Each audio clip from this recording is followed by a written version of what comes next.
In the 19th century, England joins the worldwide trade.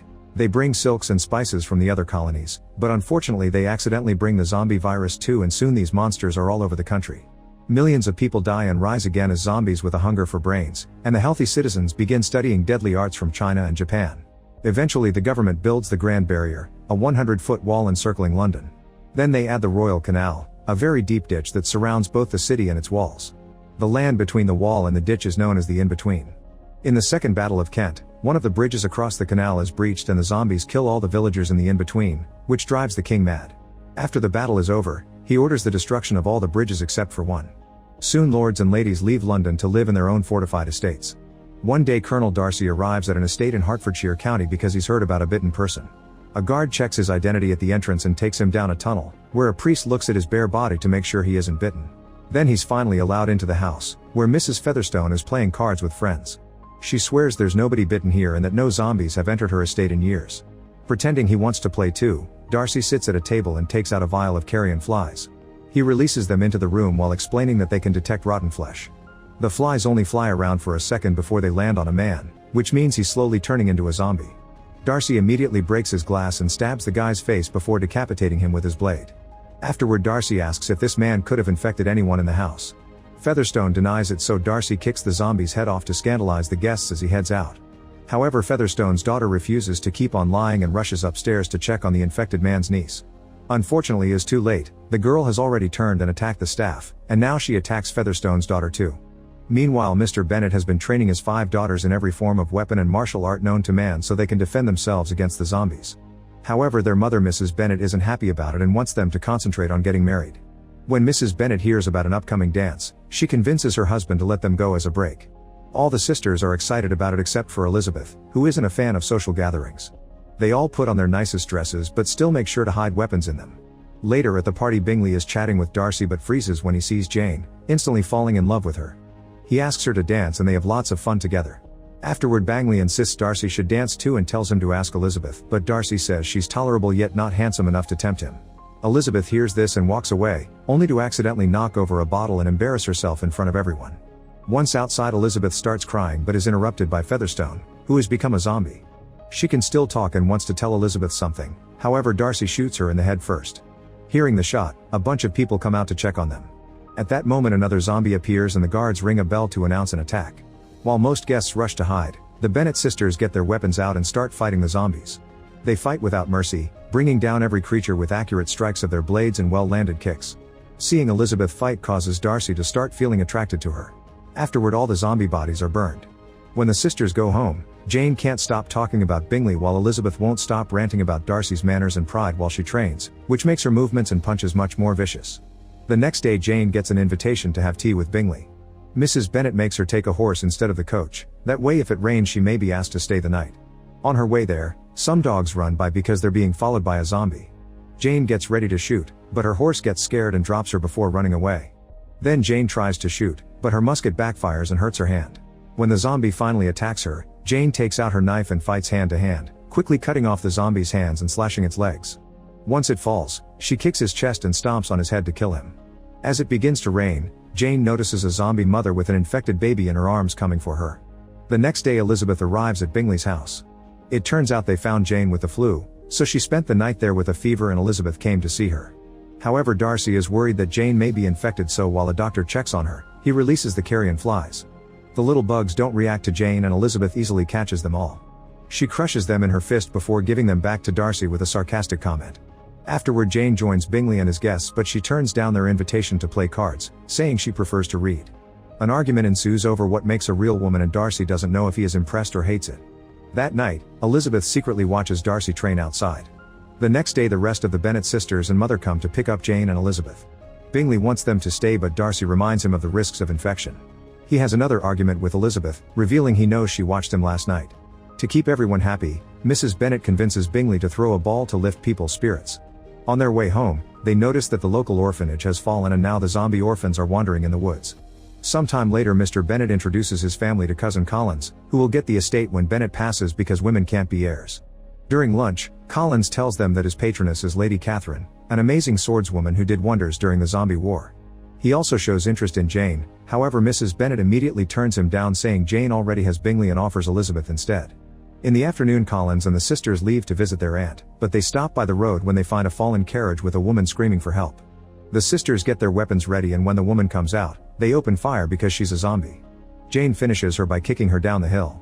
As the journey continues, Elizabeth struggles to carry all the weaponry, but Collins only puts it back in her arms instead of helping her.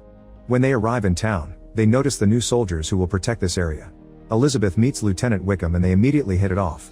Darcy is riding nearby and gets jealous when he sees them, so he leaves without a word. Wickham tells Elizabeth that he and Darcy aren't on good terms because of some family issues over money. That night everyone attends the ball and Jane spends time with Bingley.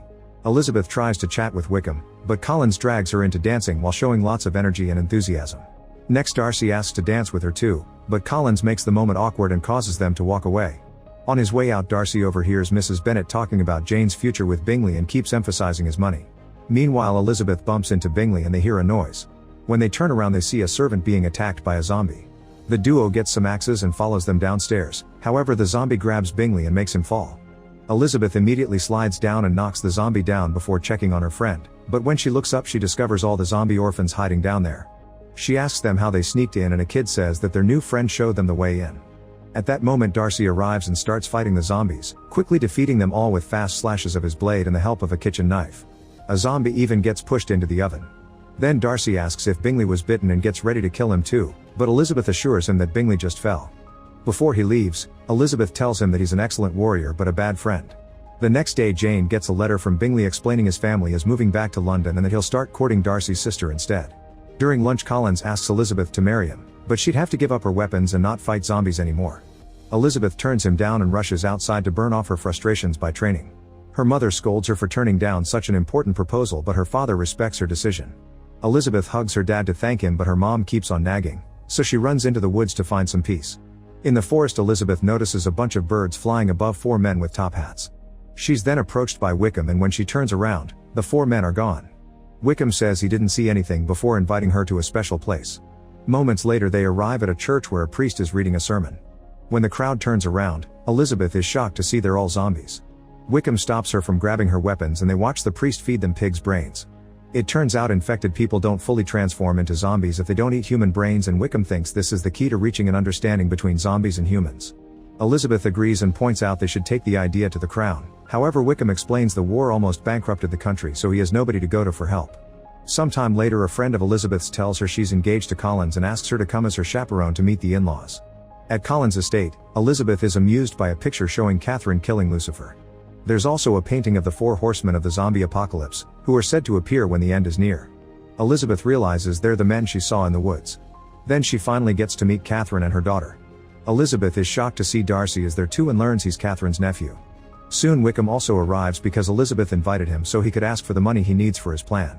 Catherine thinks that the idea of befriending zombies is ridiculous and they would never listen to a leader, but Collins points out that the Bible says the Antichrist will lead the undead. Darcy supports Catherine's opinion and gets angry when Wickham mentions his father, so he makes the guards kick him out. Elizabeth tells Darcy that he's as unfeeling as the undead. That night Darcy spends lots of time outside training to deal with his anger. Elizabeth can't sleep because her friend snores and goes for a walk in the gardens, where she finds Wickham. He's come to tell her that Darcy made the Bingley family leave by telling them that Jane is only after their money. Wickham also asks Elizabeth to run away together, but she turns him down. Before leaving, Wickham reminds her that the day of reckoning is coming. The next day Darcy tells Elizabeth that he considers her inferior but he's still attracted to her, so he asks her to marry him. Elizabeth turns him down and calls him out for what he did to Jane and Bingley, only for Darcy to defend his meddling. A furious Elizabeth kicks him and throws a bunch of objects at him before attacking him with a poker. He quickly defends himself and they end up in a compromising position on the table. Their argument turns into a full fight and they exchange a bunch of blows before they end up in another awkward position. When Elizabeth says she'll never marry him, Darcy finally leaves and she ends up having a breakdown. Later Elizabeth receives a letter from Darcy explaining himself. He says he didn't intend to hurt Jane, he only sent Bingley away to protect him from Mrs. Bennet. He also explains that he had to kill his own father when he became a zombie, but he still gave Wickham the money that was promised to him. However, Wickham kept coming back for more and got offended because Darcy wouldn't pay. Then Wickham tried to marry Darcy's teenage sister for the money, but Darcy saved her just in time. Lastly, Darcy informs Elizabeth that he respects her feelings for him, so to forget about his heartbreak, he's gone to London to fight against the latest zombie attack. He thinks someone is leading the zombies because the attacks were too organized. When Elizabeth returns home, she's horrified to learn that Wickham has run away with Lydia, the youngest sister. She guesses that he must have taken her to the zombie church. That night Elizabeth is visited by Catherine, who announces Darcy will marry her daughter if Elizabeth doesn't marry him first. Elizabeth is seeing Darcy in better eyes nowadays, but she's still unsure about a relationship, so Catherine challenges her to a duel against her guard. The man is big and strong, so he throws quite dangerous punches and easily blocks Elizabeth's attacks. She refuses to give up even when he chokes her and slashes his face before breaking his arm. With an excellent kick, she throws him against a beam that breaks and causes part of the ceiling to drop on him. Catherine corners Elizabeth with her swords but admits she respects her resolve. At that moment Mr. Bennet enters the room to forbid Elizabeth from rescuing her sister because it's too dangerous. Jane volunteers to help, but Elizabeth doesn't want her to come because she wants her to protect the family. Catherine then offers to take care of the Bennets and her estate so Jane and Elizabeth can leave. When the duo reaches the bridge, the soldiers block them and inform them they've set up lots of explosives. The bridge will be blown up tomorrow at dawn to stop the zombie horde in London from invading the rest of the country. The sisters ignore them and continue to move forward. Meanwhile, Bingley is on the battlefield and throws a bomb at the zombies trapped in a trench, but when he's about to leave, a creature grabs him by his scarf. Luckily, Jane arrives just in time to cut the scarf and push him away from the explosion. Nearby, Darcy kills another zombie with his sword, only to find a bunch of undead hands reaching up from the ground. A huge zombie is about to attack him from behind, however Elizabeth kills it first with an axe. She explains they're standing on a zombie graveyard, so they start stabbing the ground to kill the awakening bodies. Afterward, Elizabeth tells him about her sister being at the church, and Darcy has to inform her that the building was burned down 5 days ago, so her sister is probably dead. When Darcy leaves, it's revealed he was lying. He told Elizabeth that the church was down to keep her away from danger, but the building is actually fine. He sneaks around the church and sees the 4 horsemen of the apocalypse guiding a horde of zombies. Meanwhile, Elizabeth notices Bingley keeps looking at the road that goes to the church and not at the bridge where he's supposed to oversee the detonation. This makes her realize that Darcy lied, and she immediately leaves on her horse. In the military camp, a man discovers that someone has stolen all the brains from the dead soldiers. Back to Darcy, he enters the church through a back door and finds Lydia chained up. On a wall he discovers Wickham's plans to attack London with the zombies. At that moment Wickham shows up and Darcy offers him money in exchange for Lydia, but Wickham turns it down and opens fire. The bullet hits a gate and the noise alerts the horde, who immediately burst into the room. It turns out Darcy fed them the soldier brains to make them violent. While Wickham tries to defend himself, Darcy breaks the chain to rescue Lydia. At the same time, his horse pulls the bars from the window so his master can escape. Once outside, Darcy puts Lydia on his horse and sends her to the bridge. Then he brings down a couple of zombies before he's confronted by Wickham, so a sword duel ensues while the zombies run out of the church. In the distance, Elizabeth continues to ride and stares at London burning in horror. At that moment she sees Lydia and calls her name, but she isn't hurt. The zombie horde appears behind her and Elizabeth takes out her sword to cross it. Lydia makes it to the bridge right before they start getting ready for detonation. Back at the church, the men continue to fight and Darcy manages to stab his opponent. However, Wickham is fine because he's been undead all along and has repressed his urge for brains thanks to his hate for Darcy. Wickham explains the 4 horsemen have risen from hell and he's the Antichrist that will lead them. He starts choking Darcy and gets ready to decapitate him, only for Elizabeth to stop him by cutting off his arm and trampling him with her horse. Afterward, the couple rides away on Elizabeth's horse while the zombie horde chases after them.